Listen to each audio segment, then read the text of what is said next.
ಕಿರುತೆರೆ ನಟ ರವಿಕಿರಣ್ ವಿರುದ್ಧ ಗಂಭೀರ ಆರೋಪವೊಂದು ಕೇಳಿಬಂದಿದೆ. ರವಿಕಿರಣ್ ವಿರುದ್ಧ ಕಲಾವಿದರು ಠಾಣೆಯ ಮೆಟ್ಟಿಲೇರಿದ್ದಾರೆ. ಕ್ಲಬ್ನ ಹಣವನ್ನು ರವಿಕಿರಣ್ ಅವರು ನುಂಗಿ ನೀರು ಕುಡಿದಿದ್ದಾರೆ ಅಂತ ಕೇಸ್ ಹಾಕಿದ್ದಾರೆ. ದಬ್ಬಾಳಿಕೆ ಮಾಡಿಬಿಟ್ಟು ಕೀ ತಗೊಂಡು ಹೊರಟೋಗಿದ್ದಾರೆ. ಫ್ರೆಂಡ್ ಅಂತ ಅವ್ರನ್ನ ಹೊರಗಡೆ ಇಟ್ಟು ನನ್ನೂ ಸಸ್ಪೆಂಡ್ ಮಾಡಿ.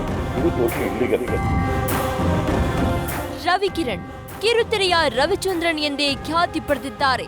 ನಿರ್ದೇಶನ, ನಟನೆ, ನಿರ್ಮಾಣ, ಸಂಕಲನ ಹೀಗೆ ಅನೇಕ ವಿಭಾಗಗಳಲ್ಲಿ ತಮ್ಮನ್ನ ತಾವು ತೊಡಗಿಸಿಕೊಂಡಿರುವ ನಟ ಬಣ್ಣದ ಲೋಕದ ಎಲ್ಲಾ ವಿಭಾಗಗಳಲ್ಲೂ ಛಾಪು ಮೂಡಿಸಿದ್ದಾರೆ. ಆದರೆ ಇದೀಗ ರವಿಕಿರಣ್ ವಿರುದ್ಧ ಕರ್ನಾಟಕ ಟೆಲಿವಿಷನ್ ಅಸೋಸಿಯೇಷನ್ ಸದಸ್ಯರು ಗಂಭೀರ ಆರೋಪವೊಂದನ್ನ ಮಾಡಿದ್ದಾರೆ.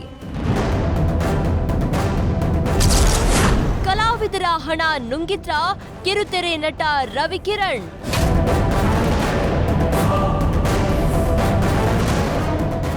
ಕಳೆದ ಕೆಲವು ವರ್ಷಗಳಿಂದ Ravikiran television cultural and sports ಕಾರ್ಯದರ್ಶಿಯಾಗಿ ಕೆಲಸ ಮಾಡುತ್ತಿದ್ದಾರೆ. ಆದರೆ ಕ್ಲಬ್ ಅಭಿವೃದ್ಧಿಗೆ ಮತ್ತು ಕಲಾವಿದರಿಗಾಗಿ ನೀಡಿದ ಹಣವನ್ನ ರವಿಕಿರಣ್ ದುರುಪಯೋಗ ಪಡಿಸಿಕೊಂಡಿದ್ದಾರೆ ಹಾಗೂ ಕಾರ್ಯದರ್ಶಿ ರವಿಕಿರಣ್ ಹಾಗೂ ಜಂಟಿ ಕಾರ್ಯದರ್ಶಿ ಉಮಾಶಂಕರ್ ಇಬ್ಬರು ಅಕ್ರಮ ಎಸಗಿದ್ದಾರೆ ಅಂತ ಆರೋಪ ಕೇಳಿಬಂದಿದೆ.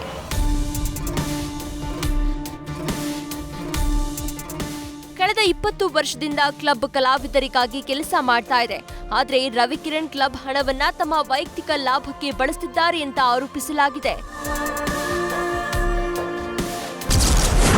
ಅಸಲಿಗೆ ಈ ಕ್ಲಬ್ ಸರ್ಕಾರ ನೀಡಿದ ಅನುದಾನದ ಜಾಗದಲ್ಲಿ ನಿರ್ಮಾಣವಾಗಿತ್ತು. ಇಲ್ಲಿ ತನಕ ಕ್ಲಬ್ಗಾಗಿ ಸರ್ಕಾರ 3 ಕೋಟಿಗೂ ಅಧಿಕ ಹಣ ನೀಡಿದೆ. ಕ್ಲಬ್ ಆರಂಭದಿಂದಲೂ ಕಾರ್ಯದರ್ಶಿಯಾಗಿರುವ ರವಿಕಿರಣ್ ಕ್ಲಬ್ ನಿರ್ಮಾಣದ ಕಾಂಟ್ರಾಕ್ಟ್ ಅನ್ನ ಸಹೋದರನಿಗೆ ನೀಡಿದ್ರು. ಆದರೆ ಕ್ಲಬ್ಗೆ ಸಂಬಂಧಿಸಿದ ಜಿಎಸ್ಟಿ, ಬಿಬಿಎಂಪಿ ಟ್ಯಾಕ್ಸ್ ಕೂಡ ಪಾವತಿ ಮಾಡಿಲ್ಲ. ಹಣ ಪಾವತಿ ಮಾಡದೆ ಕ್ಲಬ್ ಹೆಸರಲ್ಲಿ ಸದಸ್ಯರಿಂದ ಹಣ ವಸೂಲಿ ಮಾಡಿದ್ದು ಕ್ಲಬ್ಗೆ ಬರದಂತೆ ಆದೇಶವಿದ್ರೂ ಬಂದು 6 ಲಕ್ಷ ಹಣ ತೆಗೆದುಕೊಂಡು ಹೋಗಿದ್ದಾರೆ ಅಂತ ಸದಸ್ಯರು ಆರೋಪಿಸಿದ್ದಾರೆ. ದಬ್ಬಾಳಿಕೆ ಮಾಡಿಬಿಟ್ಟು ಕೀ ತಗೊಂಡು ಹೊರಟೋಗಿದ್ದಾರೆ. ಕಳೆದ ಡಿಸೆಂಬರ್ಗೆ ನನ್ನ ಅವಧಿ ಮುಕ್ತಾಯವಾಗಿದೆ. ಆರೋಪದ ಕುರಿತು ಕಿರುತೆರೆ ನಟ ರವಿಕಿರಣ್ ಸ್ಪಷ್ಟನೆ.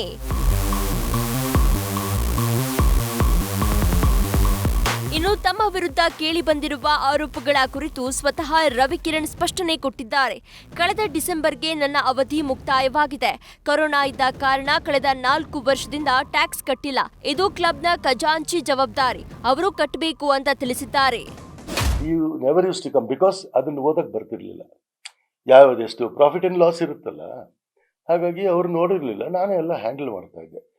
ಈಗ ಅವ್ರ ಮೇಲೆ ತಪ್ಪು ಬಂದ್ಬಿಡುತ್ತೆ. ಅವ್ರ ಕಡೆ ಫ್ರೆಂಡ್ ಅಂತ ಅವ್ರನ್ನ ಹೊರಗಡೆ ಇಟ್ಟು ನನ್ನೂ ಸಸ್ಪೆಂಡ್ ಮಾಡಿ ಅವರೇನೋ ನಡೆಸ್ಕೊಂಡ್ ಬಂದಿದ್ದಾರೆ. ಇದು ಟೋಟಲಿ ಇಲ್ಲಿಗಲ್. ಒಟ್ನಲ್ಲಿ ಕಿರುತೆರೆ, ಹಿರಿತೆರೆ ಎರಡರಲ್ಲೂ ಒಳ್ಳೆ ಹೆಸರು ಮಾಡಿರುವ ರವಿಕಿರಣ್ ವಿರುದ್ಧ ಸಾಲು ಸಾಲು ಆರೋಪಗಳು ಕೇಳಿ ಬಂದಿವೆ. ಇದಕ್ಕೆ ಪ್ರತಿಕ್ರಿಯಿಸಿರುವ ರವಿಕಿರಣ್ ಕೂಡ ಇದೆಲ್ಲ ಸುಳ್ಳು ಅಂತ ಹೇಳಿದ್ದಾರೆ. ಆದರೆ ಪೊಲೀಸರ ತನಿಖೆ ಬಳಿಕವಷ್ಟೇ ತಪ್ಪು ಯಾರದ್ದು, ಸರಿ ಯಾರದ್ದು ಅನ್ನೋದು ಗೊತ್ತಾಗಲಿದೆ. Sandesh, news first, Bengaluru. News first ನಿರ್ಭೀತಿಯಿಂದ ನಿಮ್ಮ ಪರವಾಗಿ.